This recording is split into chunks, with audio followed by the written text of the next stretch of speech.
All right. So after I got my life together and started showing up to church on time and staying throughout the entire service, I then found myself in a position where somebody actually walked up to me and asked me if I would like to join children's church. Yes, I had a daughter. I was a mom. I was a parent. But that did not mean I wanted to be around other people's children. But of course, I did not want to disappoint. I didn't want to let them down. They were so nice and they were so bubbly when they came up to me and asked me one day after service. So I said, okay. So I found myself in the back once a month in children's church. I started out assisting. Okay. All I did was help pass out some crackers, pass out some juice. You know, when it was time for the kids to, work on their lesson, I distributed the papers. That was it. That's all I did. Okay. And one day the lead teacher did not show up. Okay. And so I was asked, could you lead the class? And it was a class of like, I don't know, I think they were like 4 years old or something like that. And I was like,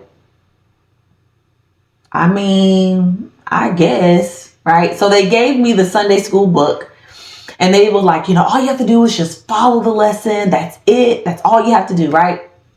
So I did. And I got punked. I got punked by a 4-year-old. I'm not going to lie to you. The little girl was asking me all kinds of questions. Well, how you know? And, well, where does it say that at? And, at the time, I was coming to church, but I didn't say I had a Bible. All right? I was coming to church, but I didn't say that I owned a Bible. So here she is asking me all of these questions, and I didn't know the answer. And I was like, you know what? I'm not about to let this 4-year-old girl punk me. So that weekend, I bought a Bible. And I began to study. And the only reason why I started to study is so that way, when I was asked a question in children's church by these little 4 or 5-year-olds, I could answer with confidence. And that began my journey with teaching. As you can see, we'll teach for coffee. I ended up not only making it a volunteer activity that I did on Sundays, but I actually ended up transitioning from corporate America into the public school setting because I started volunteering in children's church. Why am I mentioning this?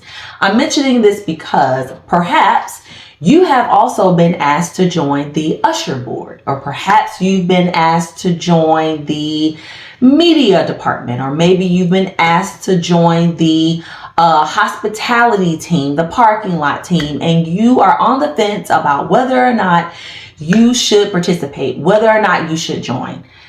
My advice to you is to just do it. Just do it. Just do it. You never know where your volunteer time, where your volunteering hours will take you. You never know what you will discover about yourself. You never know what gifts, what talents you're going to tap into. Had you told me a couple of years prior to me joining the children's church ministry that I would end up becoming a teacher, becoming an educator, I would have laughed in your face. Because what? I had no intentions, of teaching anybody's children. Nobody's kid other than my own. But here it was. I said yes. I was willing and obedient, as the word says. And then I was able to eat the good of the land. So if you, again, are new, a new member, a new believer, you are a babe in Christ, don't be afraid to get involved. Don't be afraid to join a ministry, even if you have no experience, you've never done it before, you have no background knowledge about it. It's okay. It's okay. God will take your yes He will take your willingness and he will multiply it, meaning that you will tap into and discover gifts that you didn't know were there. You will maybe even find a new passion.